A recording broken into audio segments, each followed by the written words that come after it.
Be me. 26. Gender Studies graduate student.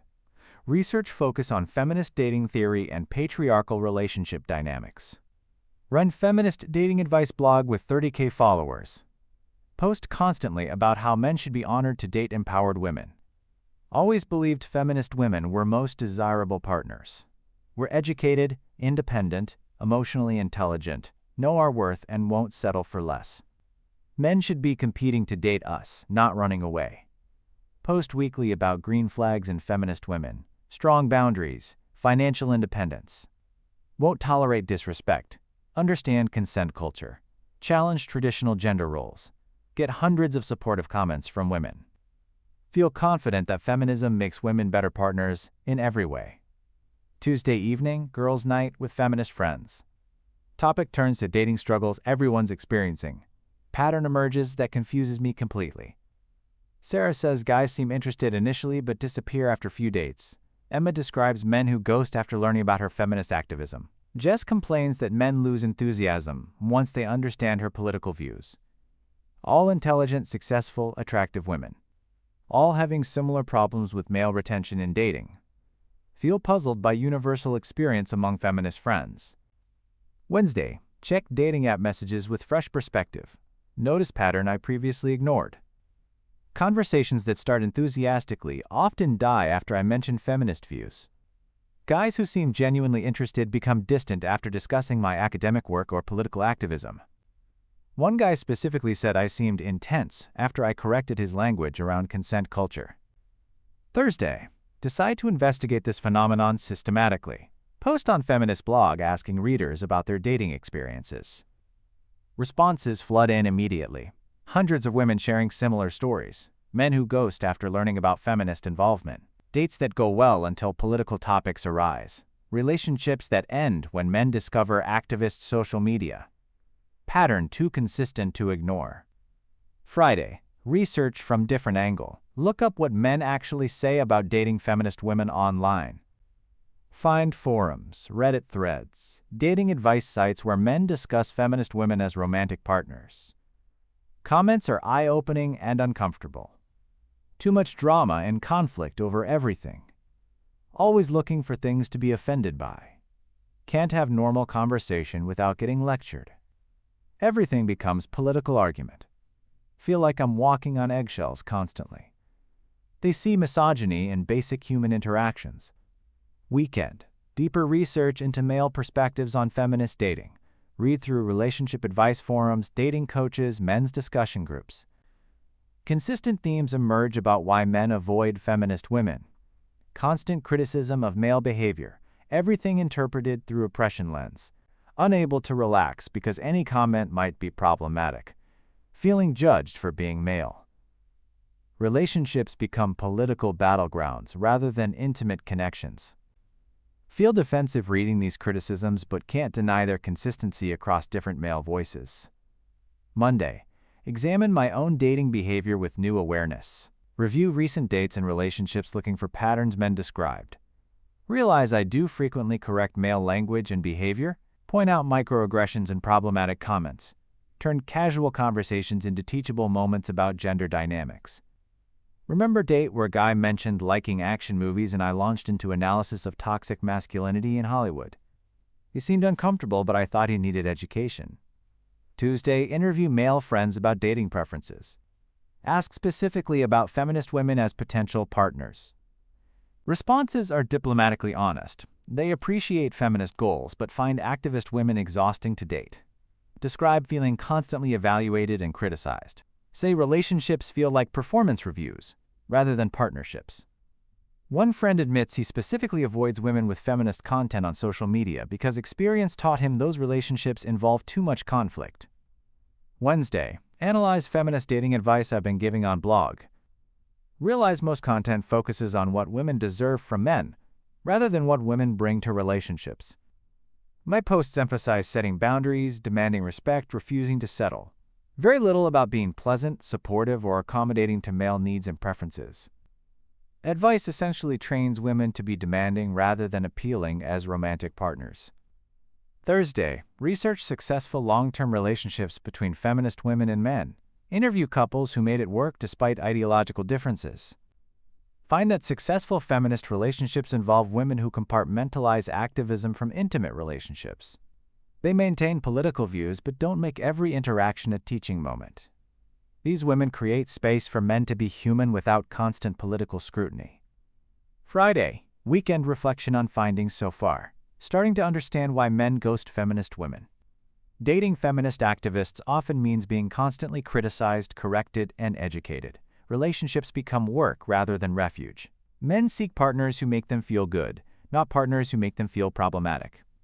Monday, examine feminist dating culture more critically. Look at advice given in women's magazines, social media, dating coaches.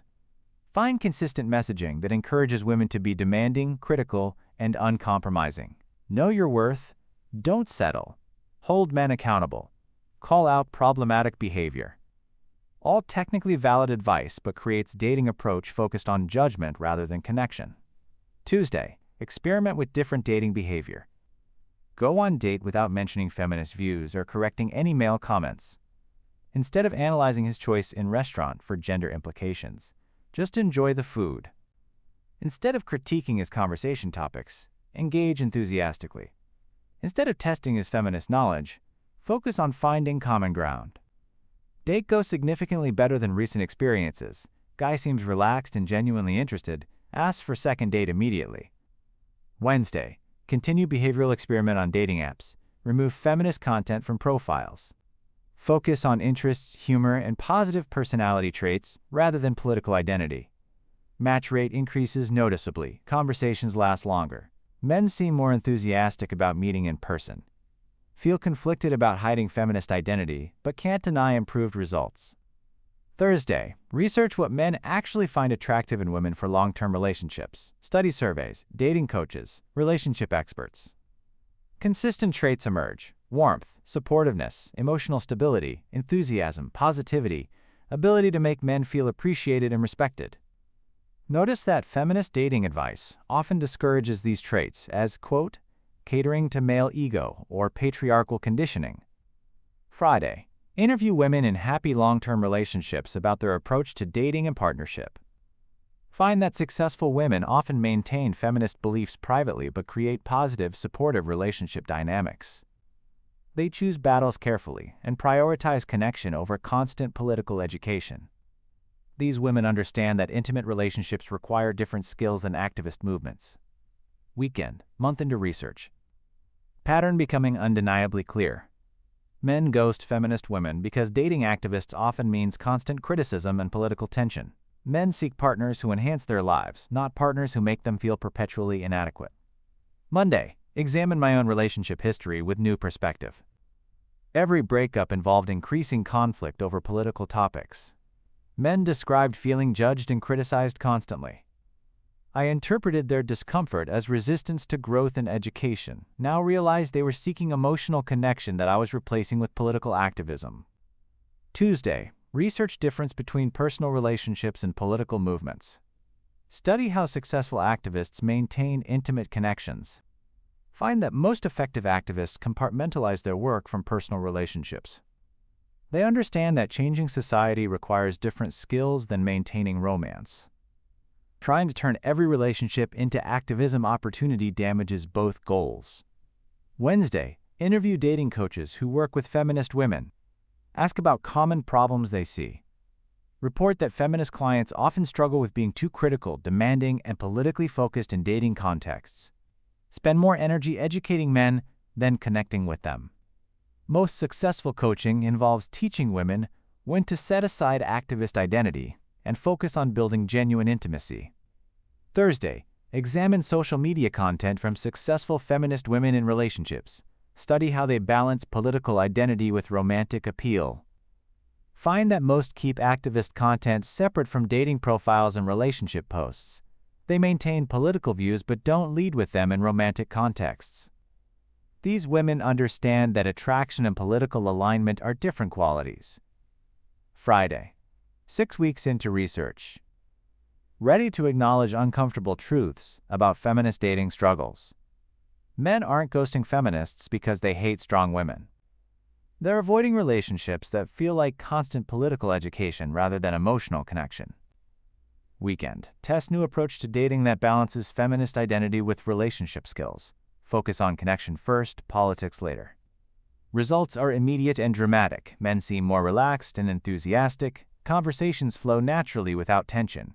Dates lead to second dates more frequently. Monday. Write blog post about findings despite knowing it will anger feminist readers. Title: Why Your Feminism Might Be Ruining Your Dating Life. Argue that successful relationships require different skills than successful activism. Political identity shouldn't dominate romantic interactions. Immediate backlash from feminist community. Called internalized misogynist and traitor for suggesting women modify behavior to appeal to men. Tuesday. Defend research against accusations of anti-feminism. Clarify that maintaining political beliefs while developing relationship skills isn't betraying feminism. Point out that unsuccessful dating doesn't advance feminist cause. Happy feminist women in healthy relationships are better advocates than bitter single activists. Wednesday. Interview women who changed dating approach after similar realizations. Ask about results and feelings. Most report significant improvement in dating success and relationship satisfaction. Men respond positively to warmth and support combined with intelligence and independence. These women maintain feminist values while creating appealing romantic partnerships. Thursday. Research long-term effects of combative dating approach. Study what happens to feminist women who continue prioritizing political education over connection. Find higher rates of relationship failure, increasing bitterness toward men, and tendency to blame patriarchy for personal romantic problems. Women who can't separate activism from intimacy often end up alone and angry. Friday, 2 months after starting research. Fundamental shift in understanding of feminist dating problems. Issue isn't that men can't handle strong women. Issue is that many feminist women create relationships based on conflict rather than connection. Men ghost because dating activists often means being constantly corrected and criticized rather than appreciated and supported. Weekend. Reflection on how feminist culture inadvertently sabotages women's romantic success. Movement teaches women to be suspicious, demanding, and critical of men. These traits might be useful for political change but toxic for intimate relationships. Women internalize adversarial approach that makes them unappealing as romantic partners. Monday. Develop new framework for feminist dating that balances political identity with relationship success. Maintain beliefs and values while creating positive relationship dynamics. Choose appropriate times for political discussions. Focus on connection and compatibility rather than education and correction. Tuesday. Test framework with new dating experiences. Practice being warm and supportive while maintaining personal boundaries and self-respect. Results exceed expectations. Men respond enthusiastically to combination of intelligence and kindness. Relationships develop more naturally when not overshadowed by political tension. Wednesday. Share framework with feminist friends experiencing dating struggles. Teach them how to compartmentalize activism from romance. Mixed reception. Some grateful for practical advice. Others resistant to changing approach that feels authentic to their political identity. Thursday. Research what men actually want from feminist partners. Interview men in successful relationships with politically active women. Find that men appreciate feminist values when expressed through positive relationship behavior, equality, respect, independence, intelligence. Problem arises when feminism becomes criticism, suspicion, and constant conflict. Men want partners who enhance their lives, not partners who make them feel perpetually problematic. Friday. 3 months after beginning research.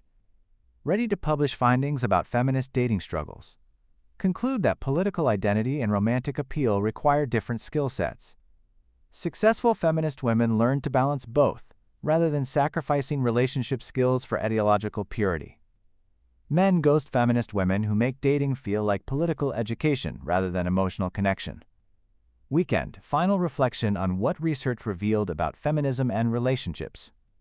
Movement inadvertently trained women to approach men with suspicion and criticism rather than warmth and appreciation. This approach might be appropriate for challenging systemic oppression but counterproductive for building intimate partnerships. Monday, 6 months later. Completely changed approach to dating and relationships while maintaining feminist political beliefs. In relationship with man who appreciates my intelligence and independence, because I create positive dynamic rather than adversarial one. Still advocate for women's rights but understand that personal relationships require different skills than political movements. Tuesday, help other feminist women navigate dating challenges by teaching relationship skills alongside political awareness. Most successful when women learn to compartmentalize activism from intimacy, both goals achieved more effectively when kept separate. Wednesday, continue research on how political identity affects romantic success across different movements and demographics. Pattern consistent.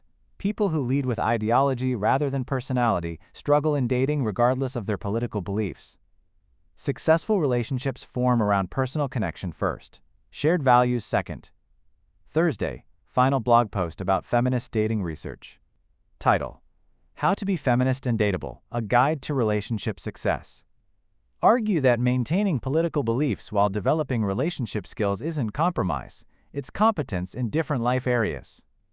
Friday, reflection on transformation from struggling feminist dater to successful relationship coach. Learned that men don't ghost feminists because they hate strong women. They avoid relationships that feel like constant political battle rather than emotional sanctuary. Maybe successful feminism includes being the kind of partner who makes men want to support women's rights rather than avoid feminist women entirely. Just a thought.